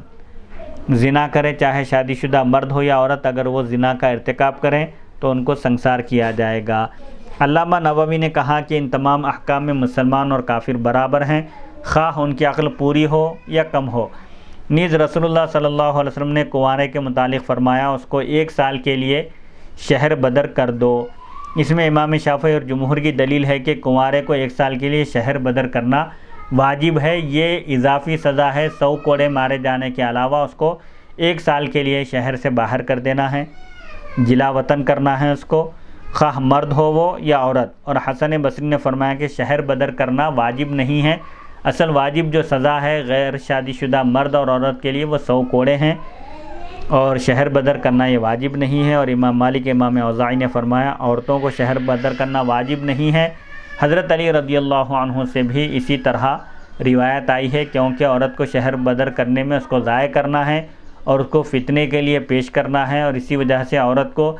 بغیر محرم کے سفر کرنے سے منع فرمایا گیا۔ اگر یہ پوچھا جائے، یہ سوال کیا جائے کہ ان یہودیوں کو جو رجم کیا گیا تھا تو آیا گواہوں کی وجہ سے رجم کیا گیا تھا یا ان کے اقرار کی وجہ سے؟ جرم ثابت ہونے کے لیے گواہ پیش کرنا ہے، خاص طور پر زنا میں 4 گواہوں کا ہونا ضروری ہے جو یہ گواہی دے کہ انہوں نے فلاں شخص اور فلاں عورت کو زنا کرتے ہوئے دیکھا، یا پھر جرم کرنے والا مجرم خود اقرار کرے۔ تو اب یہاں یہ سوال ہو رہا ہے کہ جس یہودی مرد اور عورت کو رجم کیا گیا تھا تو کیا وہاں پر گواہ پیش ہوئے تھے ان کے گناہ کی گواہی دینے کے لیے، یا اس مرد اور عورت نے خود اقرار کیا تھا؟ تو آپ فرماتے ہیں علامہ غلام رسول سعیدی صاحب کے ظاہر یہ ہے کہ ان کے اقرار کی وجہ سے رجم کیا گیا تھا، انہوں نے اقرار کیا تھا، گناہ کا فرد جرم انہوں نے قبول کیا تھا۔ اور سنن ابو داؤد وغیرہ میں یہ حدیث ہے، حضرت جابر بن عبداللہ رضی اللہ عنہ سے روایت ہے کہ ان کے خلاف 4 مردوں نے گواہی دی تھی کہ انہوں نے اس یہودی کا آلہ اس عورت کے فرج میں دیکھا تھا، یعنی انہوں نے صاف طور پر اس یہودی مرد اور عورت کو زنا کرتے ہوئے دیکھا تھا، جس طرح سلائی سرمے دانی میں ہوتی ہے۔ یعنی 4 گواہوں نے 4 مردوں نے کھلے طور پر گواہی دی تھی کہ اس یہودی مرد اور عورت نے زنا کیا ہے۔ تب نبی کریم صلی اللہ علیہ وسلم نے ان کو رجم کرنے کا حکم دیا۔ علامہ عینی لکھتے ہیں کہ اگر یہ گواہ مسلمان تھے تو پھر تو ظاہر ہے، اور اگر یہ گواہ کافر تھے تو ان کی گواہی کا کوئی اعتبار نہیں ہے، پھر متعین ہو گیا کہ ان کے اقرار کی وجہ سے ان کو رجم کیا گیا۔ دو صورتیں ہو سکتی ہیں، یہاں پر گواہی دینے والے اس یہودی مرد اور عورت کے خلاف گواہی دینے والے 4 مرد اگر وہ مسلمان تھے تو ٹھیک ہے، اگر وہ مسلمان نہیں ہیں تو پھر کافر کی گواہی کا کوئی اعتبار نہیں ہے۔ تو اس سے یہ ثابت ہوا کہ اس یہودی مرد اور عورت کو جو رجم کیا گیا تھا ان کے خود اپنے اقرار کی وجہ سے کہ انہوں نے زنا کا، اپنے گناہ کا اقرار کیا تھا۔ خلاصہ یہ ہے کہ اگر ذمہ کافر زنا کرے، ذمہ کافر یعنی جو کافر دارالاسلام میں اپنی جان اور مال کی حفاظت کے لیے ٹیکس دے کر، جزیہ دے کر رہ رہا ہو، اس کو ذمہ کہتے ہیں۔ اگر ذمہ کافر زنا کرے تو فقہائے احناف کے نزدیک اس کو رجم نہیں کیا جائے گا، اور باقی ائمہ کے نزدیک اس کو رجم کیا جائے گا۔ یعنی اگر کوئی ذمہ کافر زنا کرے تو احناف یہ کہتے ہیں کہ اس پر رجم نہیں ہے، کیونکہ وہ کافر ہے، مسلمان نہیں ہے۔ مسلمان اگر ہو تو پھر اس کی طرف احکام متوجہ ہوں گے، اس پر احکام لاگو ہوں گے، چونکہ یہ مسلمان نہیں ہے اس لیے اس کو رجم نہیں کیا جائے گا، جبکہ دیگر ائمہ اس کو رجم کرنے کے قائل ہیں، یہ کہتے ہیں کہ اس کو رجم کیا جائے گا۔ اس باب کی حدیث شرح صحیح مسلم جلد 4 صفحہ 778 پر بھی آئی ہے، حدیث نمبر 4324، وہاں اس کی تشریح نہیں کی گئی۔ مسجد میں نماز جنازہ پڑھنے کی تحقیق۔ اس باب کے عنوان میں یہ بھی ذکر ہے، اور مسجد میں نماز جنازہ پڑھنا۔ مسجد میں نماز جنازہ پڑھنے کے متعلق یہ حدیث ہے۔ حضرت عبداللہ بن زبیر رضی اللہ عنہ بیان کرتے ہیں کہ حضرت عائشہ رضی اللہ عنہا نے یہ حکم دیا کہ حضرت سعد بن ابی وقاص رضی اللہ عنہ کا جنازہ مسجد میں لے جایا جائے، پس ان کی نماز جنازہ پڑھی جائے۔ مسلمانوں نے اس پر اعتراض کیا تو حضرت عائشہ صدیقہ رضی اللہ عنہا نے فرمایا، کتنی جلدی لوگ بھول گئے ہیں، رسول اللہ صلی اللہ علیہ وسلم نے حضرت سہل بن بیضاء کے 2 بیٹوں کی نماز جنازہ مسجد ہی میں آپ نے پڑھائی تھی۔ اور امام ابو جعفر احمد بن محمد طحاوی اس حدیث کی تشریح میں لکھتے ہیں، ایک قوم یعنی امام شافعی اور امام احمد بن حنبل رحمۃ اللہ علیہما کا یہ مذہب ہے کہ مسجد میں نماز جنازہ پڑھنا جائز ہے، اور دوسرے فقہا یعنی امام اعظم ابو حنیفہ اور امام مالک نے اس کی مخالفت کی ہے اور کہا ہے کہ مسجد میں نماز جنازہ پڑھنا مکروہ ہے۔ ان کا استدلال، ان کی دلیل یہ حدیث شریف ہے۔ حضرت ابو ہریرہ رضی اللہ عنہ بیان کرتے ہیں کہ نبی کریم صلی اللہ علیہ وسلم نے ارشاد فرمایا، جس نے مسجد میں رکھے ہوئے جنازے کی نماز پڑھی اس کے لیے کوئی چیز نہیں ہے، یعنی جو مسجد میں جنازہ رکھ کر نماز ادا کرے اس کو کوئی اجر و ثواب نہیں ملے گا۔ حضرت ابو ہریرہ رضی اللہ عنہ کی یہ حدیث حضرت فاطمہ رضی اللہ عنہ کی حدیث کے لیے ناسخ ہے، یعنی حضرت ابو ہریرہ رضی اللہ عنہ کی اس حدیث سے حضرت فاطمہ رضی اللہ عنہ کی وہ حدیث کا حکم ختم ہو جاتا ہے۔ اسی لیے صحابہ نے مسجد میں سہل بن بیضاء کے بیٹوں کی نماز جنازہ پڑھنے سے انکار کیا تھا۔ امام اعظم ابو حنیفہ، امام ابو یوسف اور امام محمد رحمۃ اللہ علیہم کا یہی مذہب ہے۔ تاہم امام ابو یوسف نے یہ فرمایا ہے کہ اگر مسجد میں جنازے کے لیے الگ جگہ بنائی گئی ہو، مستقل کوئی اگر جگہ مقرر کر دی جائے تو پھر مسجد میں نماز جنازہ پڑھنے میں کوئی حرج نہیں ہے، تب مسجد میں نماز جنازہ پڑھی جا سکتی ہے۔ بعض مساجد میں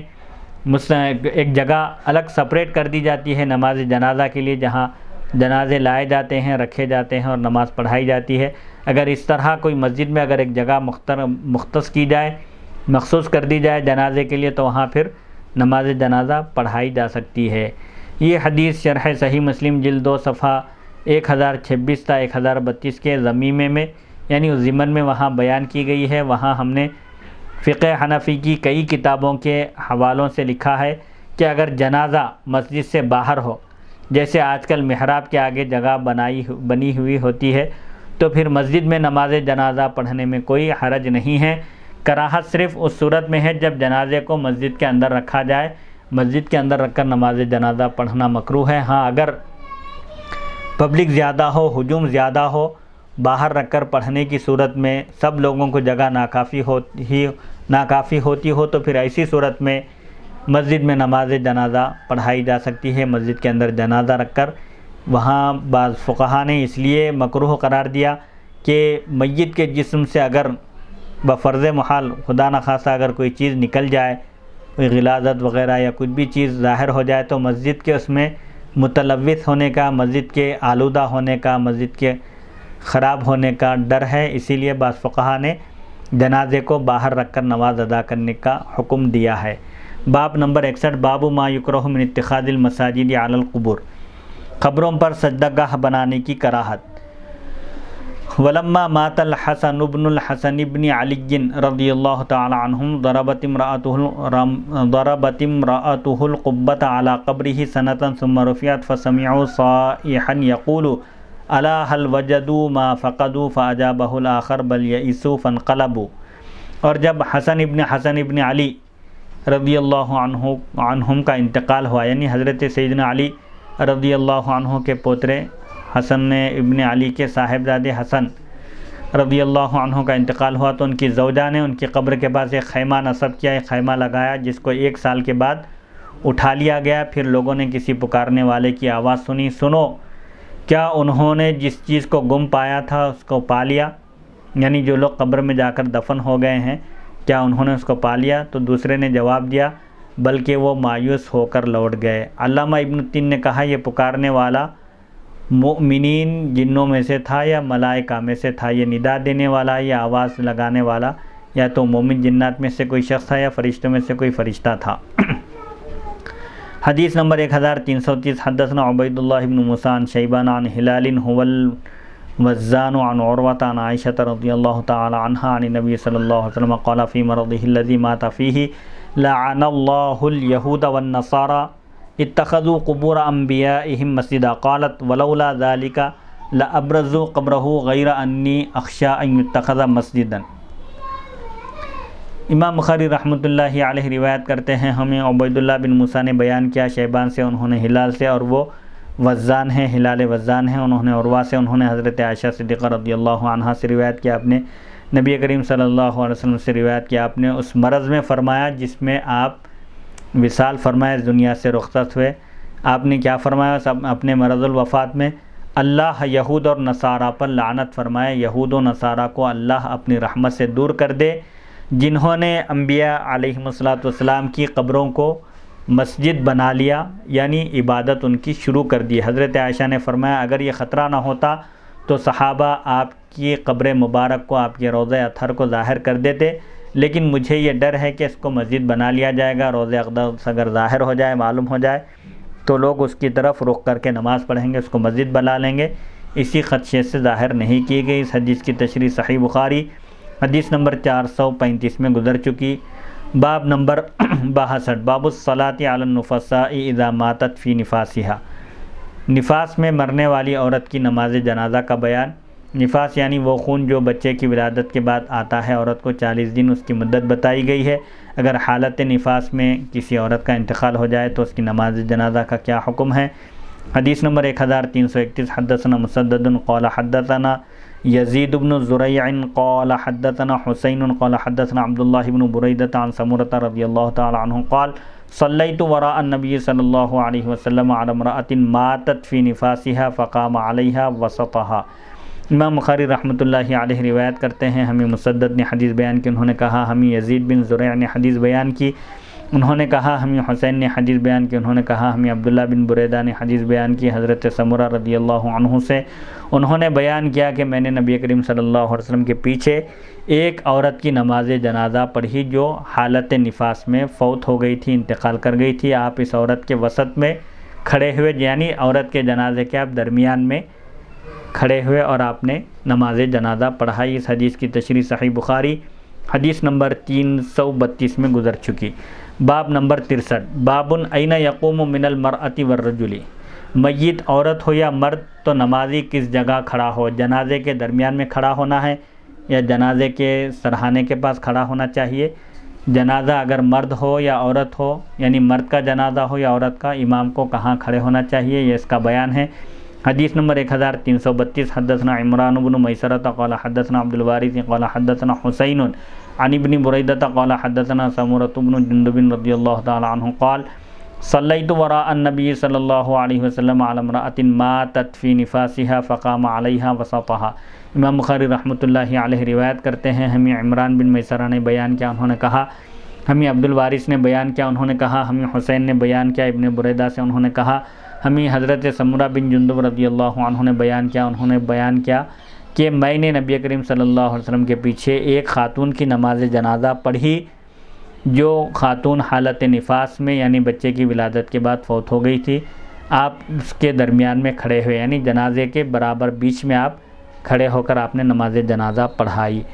اس حدیث کی تشریح صحیح بخاری حدیث نمبر 332 میں گزر چکی۔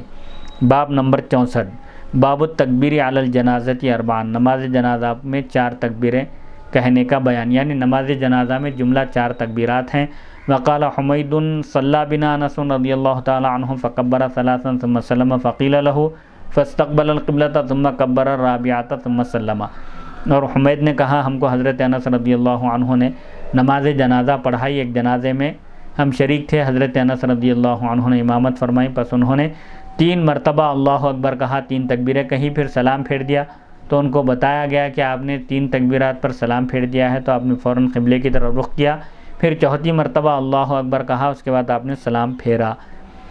توضیح میں مذکور ہے کہ ہمارے نزدیک ہر تکبیر یعنی احناف کے پاس ہر تکبیر 1 رکعت کے قائم مقام ہے، اور نماز جنازہ کی 4 تکبیریں ظہر کی 4 رکعت کی طرح ہیں، حتیٰ کہ اگر نمازی نے 1 تکبیر چھوڑ دی تو اس کی نماز نہیں ہوگی، اس کی نماز جائز نہیں ہے۔ اور جو نمازی 1 یا اس سے زائد تکبیرات کے بعد نماز جنازہ میں شامل ہو تو وہ سلام پھیرنے کے بعد باقی تکبیرات کہے گا۔ جیسے عام نمازوں میں اگر نماز کی کچھ رکعتیں چھوٹ جائیں تو امام کے سلام پھیرنے کے بعد ان رکعتوں کو ادا کیا جاتا ہے، اسی طرح جنازے میں اگر کوئی شخص 1 تکبیر یا 2 تکبیر یا 3 تکبیر ہونے کے بعد شامل ہو تو وہ امام کے سلام پھیرنے کے بعد بقیہ نماز پوری کرے گا، تکبیریں کہے گا۔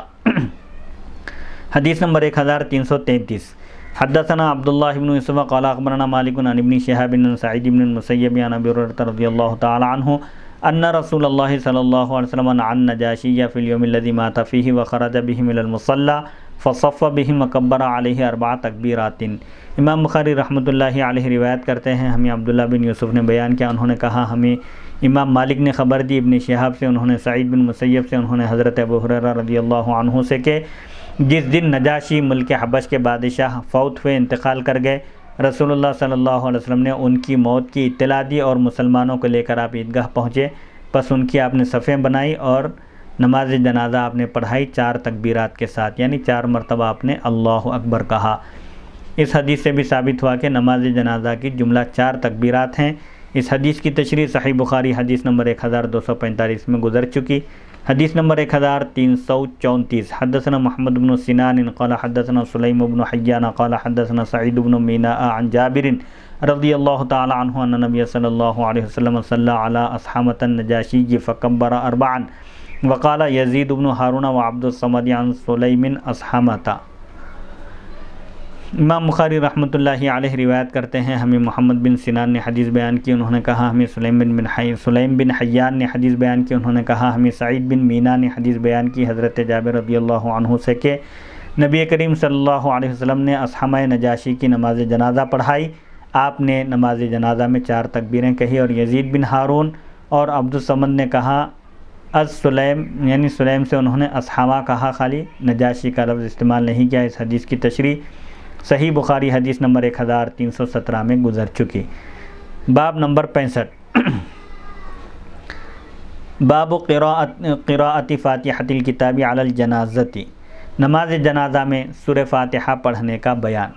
اس باب میں یہ بیان کیا گیا ہے کہ نماز جنازہ میں سورہ فاتحہ پڑھنا جائز ہے۔ اس میں صحابہ، فقہاء تابعین اور ائمہ مجتہدین کا اختلاف ہے۔ حضرت ابن مسعود، حضرت حسن ابن علی، حضرت ابن زبیر اور حضرت مسور بن مخرمہ رضی اللہ عنہم کے نزدیک یہ جائز ہے نماز جنازہ میں سورہ فاتحہ کی قرات۔ امام شافعی اور امام احمد اور امام اسحاق رحمہم اللہ کا بھی یہی موقف ہے، یہی مذہب ہے، اور حضرت ابو ہریرہ اور حضرت ابن عمر رضی اللہ عنہم سے منقول ہے کہ نماز جنازہ میں قرآن مجید کی قرات نہیں ہے، یعنی سورہ فاتحہ پڑھنا نہیں ہے، اور یہی امام مالک اور فقہاء احناف کا قول ہے۔ احناف کے پاس بھی نماز جنازہ کی پہلی رکعت میں ثنا پڑھیں گے، سورہ فاتحہ نہیں پڑھیں گے۔ ثنا تھوڑی سی الگ ہے عام نمازوں کی ثنا سے۔ سبحانک اللہم و بحمدک و تبارک اسمک و تعالی جدک و جل ثناؤک ولا الہ غیرک، یہ پہلی رکعت میں پڑھیں گے۔ جب دوسری مرتبہ امام اللہ اکبر کہے تو مقتدی ہاتھ نہ اٹھائیں، امام بھی ہاتھ نہ اٹھائے، صرف اللہ اکبر کہے۔ اور عام طور پر لوگ جب امام صاحب اللہ اکبر کہتے ہیں نماز جنازہ میں تو اپنا سر اٹھا کر آسمان کی طرف دیکھتے ہیں، یہ مکروہ ہے، ایسا نہیں کرنا چاہیے۔ دوسری مرتبہ جب امام اللہ اکبر کہے نماز جنازہ میں تو درود ابراہیم پڑھنا چاہیے، اللہم صلی علی محمد وعلی آل محمد کما صلیت، اور اللہم بارک علی محمد وعلی آل محمد کما بارکت، یہ دونوں درود پڑھیں۔ پھر تیسری مرتبہ جب امام اللہ اکبر کہے تو نماز جنازہ کی دعا پڑھیں۔ بالغ میت مرد اور عورت کے لیے دعا ہے، اللہم اغفر لحینا و میتنا و شاہدنا و غائبنا و صغیرنا و کبیرنا و ذکرنا و انثانا، اللہم من احییتہ منا فاحیہ علی الاسلام ومن توفیتہ منا فتوفہ علی الایمان، یہ دعا پڑھیں اگر یاد ہو تو۔ اور جب امام چوتھی مرتبہ اللہ اکبر کہے تو کچھ نہ پڑھیں۔ جب امام السلام علیکم ورحمۃ اللہ کہے تو دونوں ہاتھ چھوڑ دیں اور امام کی اتباع میں، امام کی اقتداء میں دونوں طرف سلام پھیرے امام کے سلام پھیرنے کے بعد۔ علامہ ابن بطال مالکی لکھتے ہیں، اور جو نماز جنازہ میں قرآن مجید کی قرأت کا انکار کرتے ہیں، یعنی نماز جنازہ میں قرآن کی تلاوت نہیں کی جائے گی، سورہ فاتحہ نہیں پڑھا جائے گا، ان میں حضرت عمر بن خطاب، حضرت علی بن ابی طالب، حضرت ابن عمر اور حضرت ابو ہریرہ رضی اللہ عنہم ہیں صحابہ میں، اور فقہائے تابعین میں سے جو تابعین ہیں، عطا ہیں، طاؤس ہے، سعید بن مسیب ہیں، ابن سیرین ہیں، سعید بن جبیر شعبی ہیں اور حکم ہیں، یہ لوگ، اور مجتہدین میں سے امام مالک، امام اعظم ابو حنیفہ اور آپ کے اصحاب ہیں۔ امام مالک نے کہا نماز جنازہ صرف دعا ہے، اور ہمارے شہروں میں، یعنی امام مالک فرماتے ہیں مدینے میں اور مدینے کے اطراف و اکناف شہروں میں سورہ فاتحہ نہیں پڑھی جاتی۔ امام طحاوی نے کہا یہ ہو سکتا ہے کہ جن صحابہ نے نماز جنازہ میں سورہ فاتحہ پڑھی ہو انہوں نے اس کو بطور دعا پڑھا ہو، نہ کہ بطور تلاوت۔ جن صحابہ نے نماز جنازہ میں سورہ فاتحہ پڑھی ہے، یہ تعویل کرتے ہوئے کہتے ہیں کہ ہو سکتا ہے کہ انہوں نے سورہ فاتحہ تلاوت کے طور پر نہیں پڑھا بلکہ دعا کے طور پر انہوں نے سورہ فاتحہ کی تلاوت کی، جبکہ صحابہ اور فقہائے تابعین نے نماز جنازہ میں سورہ فاتحہ پڑھنے کا انکار کیا ہے، یعنی نہیں مانا ہے، اور انہوں نے کہا ہے کہ نماز جنازہ میں قرآن کی تلاوت نہیں ہے، اور دوسری تکبیر کے بعد اس کو نہیں پڑھا تو یہ اس کی دلیل ہے کہ اس کو پہلی تکبیر کے بعد بھی نہیں پڑھا جائے گا، کیونکہ ہر تکبیر ایک رکعت کے قائم مقام ہیں، اور جبکہ نماز جنازہ کے آخر میں تشہد کو بھی نہیں پڑھا تو یہ اس بات کی دلیل ہے کہ اس میں قرآن مجید کی قرأت بھی، قرآن مجید کی تلاوت بھی نہیں کی جائے گی نماز جنازہ میں۔ وقال الحسن یقرأ علی الطفل بفاتحة الکتاب ویقول اللہم اجعلہ لنا فرطا وسلفا واجرا، اور حسن بصری نے فرمایا بچے پر سورہ فاتحہ پڑھی جائے گی اگر بچہ ہو جنازے میں، یعنی جس جنازے کی نماز پڑھی جا رہی ہے، میت اگر بچہ ہو تو حسن بصری فرماتے ہیں کہ سورہ فاتحہ پڑھے اور نمازی یہ دعا کرے اے اللہ اس کو ہمارے لیے پیش رو، یعنی ہم سے پہلے جا کر ہمارے لیے انتظام کرنے والا بنا اور جنت تک لے جانے والا بنا اس کو، اور باعث اجر بنا دے، اس کے جدا ہونے سے ہم پر جو مصیبت آئی ہے، جو غم کا پہاڑ ٹوٹ پڑا ہے، اس کے عوض میں، اس کے صلے میں ہم کو اجر عظیم عطا فرما۔ اس تعلیق کو ابو نصر عبد الوہاب بن عطا نے کتاب الجنائز میں روایت کیا۔ سعید بن ابی عروبہ نے بیان کیا کہ ان سے بچے کی نماز جنازہ کے متعلق پوچھا گیا تو انہوں نے ان کو خبر دی کہ قتادہ اور حسن بصری سے روایت ہے کہ وہ پہلے تکبیر کہتے، یعنی بچے کی اگر نماز جنازہ ہوتی، مرحوم میت اگر بچہ ہوتا تو یہ حضرات پہلے اللہ اکبر کہتے، پھر سورہ فاتحہ پڑھتے، پھر یہ دعا کرتے اللہم اجعلہ لنا سلفا وفرطا واجرا، یعنی اے اللہ اس بچے کو ہمارے لیے پیشرو بنا، یعنی ہم سے پہلے پہنچ کر آخرت میں ہمارے لیے انتظام کرنے والا اور ہمارے لیے ثواب کا، اجر کا اس بچے کو باعث بنا۔ حدیث نمبر 1335 حدثنا محمد بن بشار قال حدثنا غندر قال حدثنا شعبة عن سعد بن طلحة قال صلیت خلف ابن عباس رضی اللہ تعالی عنہما حدثنا محمد بن کثیر قال اخبرنا سفیان عن سعد بن ابراہیم عن طلحة بن عبد الله بن عوف قال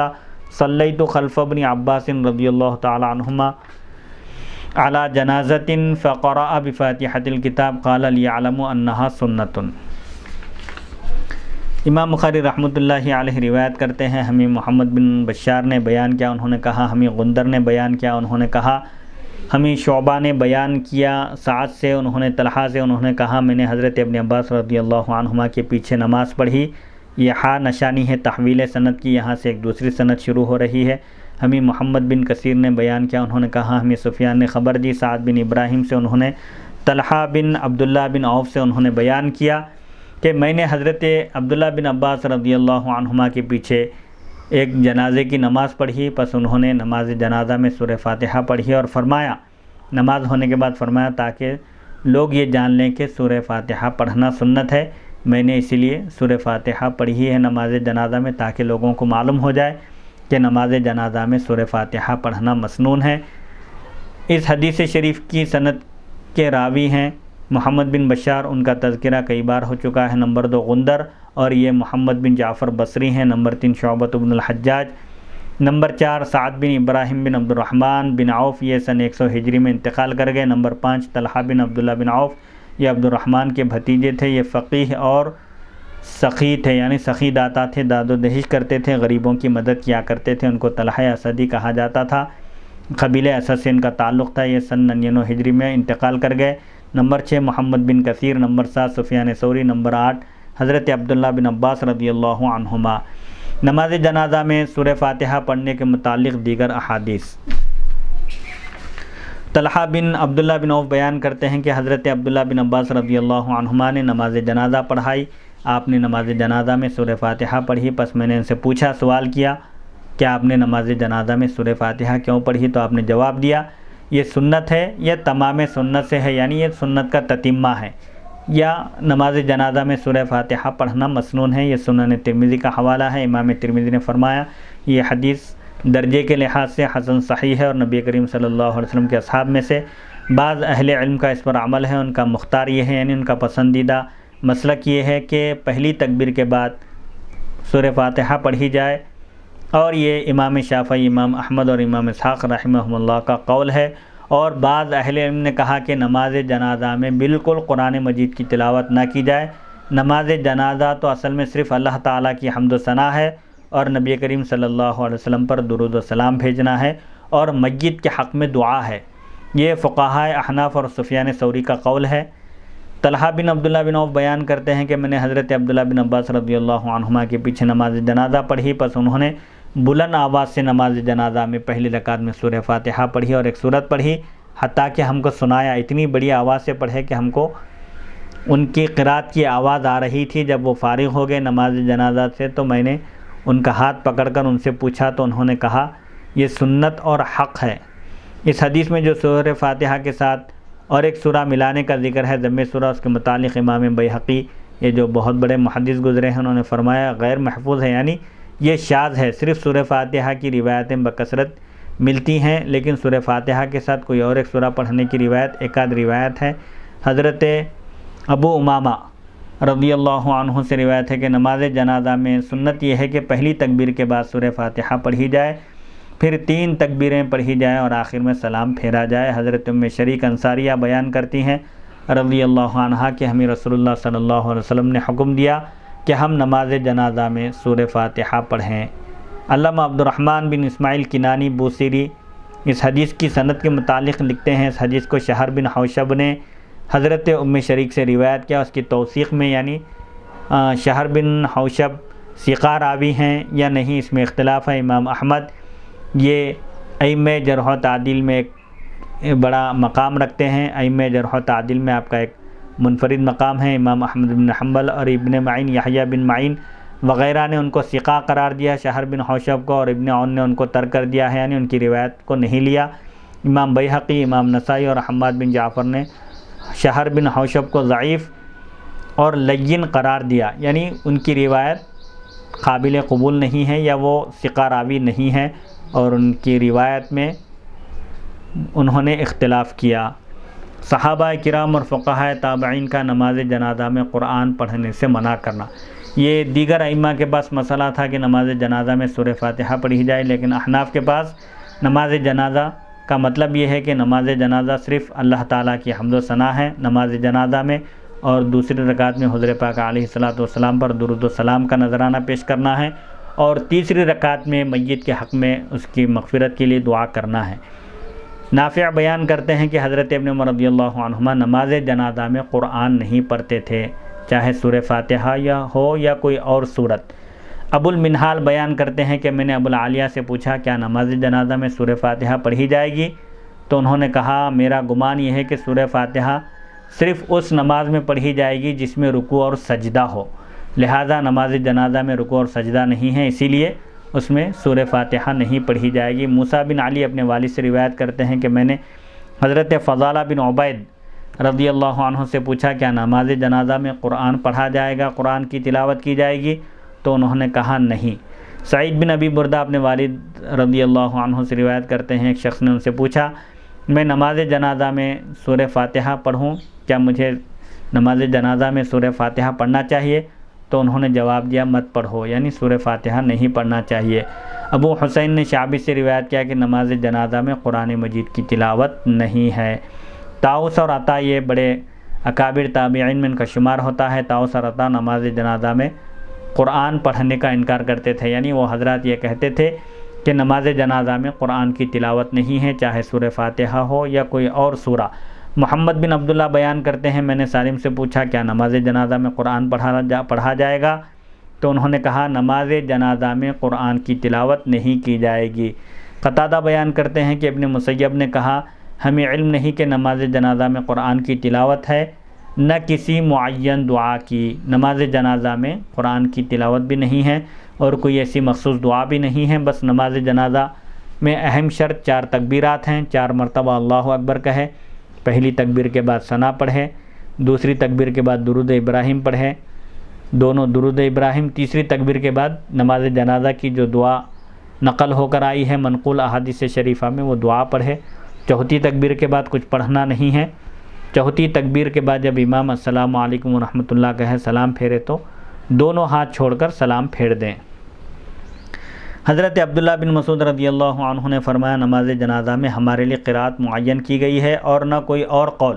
یعنی کوئی چیز خاص نہیں کی گئی، مخصوص نہیں کی گئی۔ امام کی تکبیر پر تکبیر کہو، یعنی جب امام اللہ اکبر کہے تو تم بھی اللہ اکبر کہو، دونوں ہاتھ کانوں تک اٹھانے کی ضرورت نہیں ہے پہلی تکبیر